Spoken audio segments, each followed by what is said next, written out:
Menggunakan clay mask sebagai sebahagian daripada rutin penjagaan kulit mingguan yang memang boleh beri banyak manfaat kepada kulit anda. Tapi ada ramai orang juga guna clay mask dengan cara yang salah tau.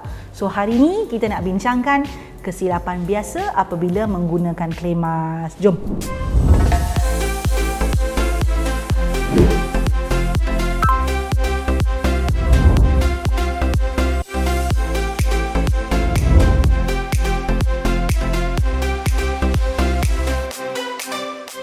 Hai glowy girls, hai glowy guys. Clay mask memang sangat bagus untuk menangani isu penjagaan kulit yang tertentu seperti bintik-bintik hitam, blackheads atau pengumpulan sebum. Dan ia juga merupakan aktiviti penjagaan diri yang best tau. Sebab kita bila pakai clay mask kita macam relax, macam self-pampering gitulah kan.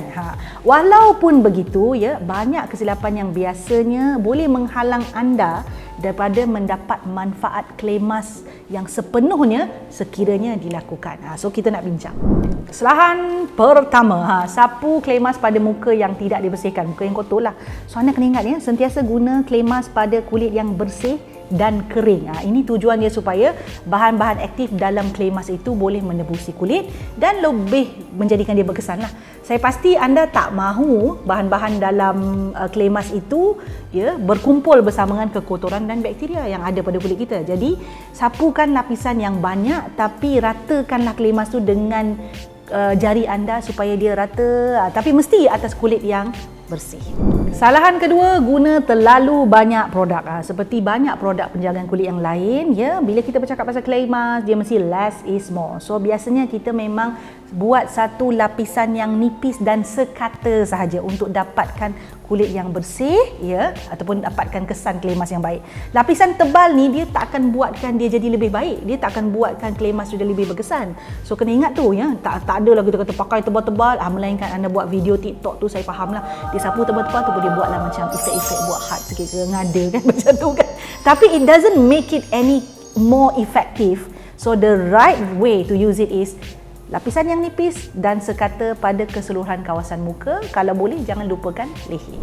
Kesalahan ketiga adalah pakai clay mask lepas tu tinggalkannya sangat lama dekat muka. Yang ini kena hati-hati sebabnya kalau kita faham tentang clay mask ni ada tempoh tau yang dinyatakan pada label produk. So kita pakai 10 minit ke 15 minit dan waktu yang dinyatakan itu maksimum.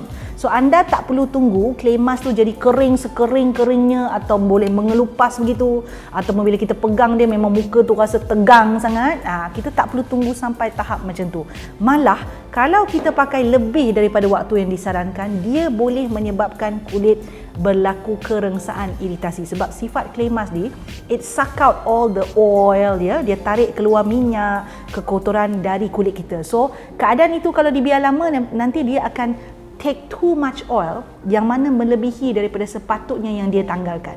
So that will not be good for your skin sebab your skin still need that sebum to moisturize your skin, masih diperlukan. So pastikan jangan tinggalkan terlalu lama. Kesalahan keempat adalah lupa nak lembapkan kulit selepas guna clay mask. So ini jangan sama sekali lupa. Macam saya sebut tadi, clay mask ni dia ada fungsi menarik keluar minyak, kekotoran daripada kulit kita. So there is possibility lepas kita pakai clay mask, kulit kita akan alami sedikit kekeringan.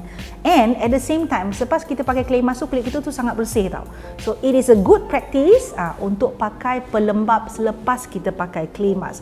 Itu akan membantu kulit kita sebab keadaan dia bersih kan. So kulit kita akan serap semua kebaikan daripada pelembap tu dengan baik dan elakkan berlaku lebih banyak kehilangan air lah. Sebab bila kita pakai clay mask tadi ada kekeringan kan, saya sebutkan. So nak pakai serum lepas pakai clay mask pun boleh. Yang penting jangan lupa at the end of that particular routine pakai pelembap to lock everything inside your skin, to moisturize the surface of your skin and also to hydrate your skin. Kesalahan seterusnya adalah tak pilih clay mask ikut jenis kulit. Memang betul tau, clay mask ni memang lebih sesuai untuk kulit kategori berminyak. Tapi clay mask pun datang dengan pelbagai jenis clay. So there are kaolin clay, bentonite clay, dan formulasinya kadang-kadang memang disebut ada yang untuk kulit yang agak kering, ada yang memang untuk yang berminyak saja, ada juga untuk kulit kombinasi. So it's very important untuk pilih clay mask dengan betul, ya. Dalam clay mask dia tak semata-mata ada clay, sometimes it comes together with other ingredient untuk memaksimumkan manfaat dia pada kulit lah. So what I would like to suggest to you, ya, kadang-kadang clay mask ni dia boleh jadi agak kuat untuk kulit yang kering. So kulit kering kalau tak pakai pun tetap ada options yang lain. Tapi untuk kulit berminyak kena pastikan juga. So ada kawasan kulit dia macam cenderung sangat berminyak. Contoh, ya, saya ni kalau dekat kawasan T-zone ni cenderung sangat berminyak. So usually clay mask yang saya pakai dekat kawasan T-zone ni adalah clay mask yang jenis daripada bentonite clay, ataupun yang ada charcoal dekat dalam dia, ada arang di dalamnya. So that kind of clay mask dia macam boleh berfungsi dengan lebih power lagi tau. So dia boleh menarik keluar minyak kekotoran yang pada kawasan yang sangat berminyak. So kawasan U-zone saya ni dia kurang sikit minyaknya kalau dibanding dengan T-zone. This is my skin lah. Masih berminyak tapi kurang sikit. Saya pernah cuba pakai the whole mask together on the top of the skin, tapi saya dapati terasa kering, merengsa dekat kawasan U. So this experience gave me a lesson, iaitu kalau nak pakai clay mask, boleh pakai clay mask yang multi. Maksudnya pelbagai clay mask, multi masking dipanggil, pada kawasan kulit. So mungkin dekat sini clay mask ni memang untuk kulit berminyak.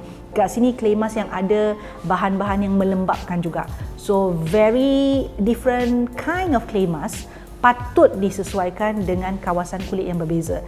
Apatah lagi kalau seluruh muka tu memang jenis yang berbeza, kan. So kalau muka bahagian-bahagian lain-lain pun dah pakai boleh lain-lain, ya. But beware juga bila kita pakai clay mask yang jenis dia lain-lain ni, jangan lupa time untuk penggunaan dia. Penggunaan masa dia mungkin berbeza. Ada yang mungkin 10 minit dia suruh tanggal dah. Ada yang mungkin 15 minit dia suruh tanggal dah. So you must be alert of the time frame. Kesalahan keenam adalah menggosok atau menggeser clay mask yang telah kering pada wajah. Dia ingat benda ni macam apa tu, dia pakai tu bila dia dah kering, lepas dia dah kering tu dia nak bagi impact maksimum lah kononnya, kan. Dia gosok-gosok yang kering-kering tu dekat muka. Jangan buat begitu. Tak perlu. So sifat clay mask ni memang dia just sit on top of your skin. So kita sapu dengan nipis, biarkan dia duduk dekat atas kulit dalam masa yang ditetapkan. Sama ada mungkin dia agak kering atau masih basah ke, atau macam-macam ada kawasan tumpuk-tumpuk, sini basah, situ kering. Cukup masa tu tanggalkan dengan cara membilas. So macam mana nak bilas? Bilas dengan air. So you pour water on your face, so dia akan jadi cair lah. So we remove lah, bersihkan. Anda tak perlu sebelum bilas tu gosok dulu yang kering tu macam nak buat physical exfoliator pula. Jangan. Itu hanya akan merosakkan kulit anda. So that is not the right way of using clay mask. Clay mask ni dia ada sifat menarik, ya. Dia ada mineral-mineral yang bersifat menarik keluar impurities from your skin. So you do not need to use it harshly. It does its job seperti mana semula jadinya. Memang macam tu. So don't rub, jangan gosok the mask yang kering pada kulit anda. Kesalahan ketujuh adalah hanya menggunakan clay mask ataupun bergantung dengan clay mask saja untuk menyelesaikan masalah kulit. So some clay mask, I remember those days bila ada Aztec Indian Healing clay mask, ada satu Aztec clay mask yang popular. So a lot of people use this clay mask dan claim that it remove dia punya oil, blackhead dia hilang, whitehead dia tak datang-datang dah. So banyak kebaikan daripada clay mask ini, katanya pernah viral dahulu, menyebabkan ramai orang beli clay mask ini, tapi hanya bergantung dengan clay mask tersebut sahaja. So this is not right. So clay mask should be just a small part of your routine. So dia bukan rutin harian pun, dia rutin mingguan. Seminggu kita pakai sekali ataupun mungkin 2 kali, bergantung juga dengan bahan exfoliating lain yang mungkin anda gunakan. So I use it once a week, ya. So bila anda gunakan clay mask, kerana dia hanya small routine saja, you should have other routine included in your daily routine. Kena adalah cleanser dia, kena adalah pencuci muka yang lembut, kan, macam untuk remove makeup tu, cleanser. Kena adalah pelembap, kena adalah sunscreen. Clay mask is not the only thing that heal your skin. It's just one part, small part of your routine. So jangan hanya bergantung dengan clay mask, please, ya. Walaupun anda baca senarai clay mask tu punya manfaat yang diwar-warkan atau dimarketkan tu bukan main hebat lagi, ya. So you shouldn't just rely on clay mask. You should have other proper routine included as well. Itu dia senarai panjang kesalahan menggunakan clay mask yang anda boleh pelajari daripada video ini, daripada kami di Glowy. Ada tak lagi keraguan lain tentang penggunaan clay mask yang anda nak kami sahkan? Betul ke tak cara ni, Puan Mary? So tuliskan dekat ruang komen. So we will check it out. Kita jawab dia. Okay, see you next time. Bye-bye. Suka video yang saya selalu kongsikan? Jangan apa kata, buat sekarang ya. Subscribe channel saya, like, share dan pastikan tekan butang loceng tu. Yang ada loceng tu, yang cute-cute loceng kecil tu tekan supaya anda mendapat notifikasi setiap kali saya masukkan video baru. Jangan terlepas, jangan tertinggal. Buat sekarang.